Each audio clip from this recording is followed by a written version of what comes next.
بسم الله الرحمن الرحيم ألهاكم التكاثر حتى زرتم المقابر كلا سوف تعلمون ثم كلا سوف تعلمون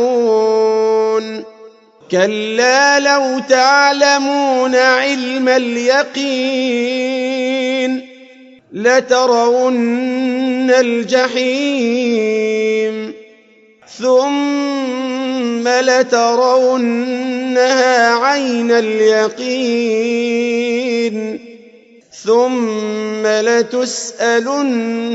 يومئذ عن النعيم بسم الله الرحمن الرحيم والعصر إن الإنسان لفي خسر إلا الذين آمنوا وعملوا الصالحات وتواصوا بالحق وتواصوا بالصبر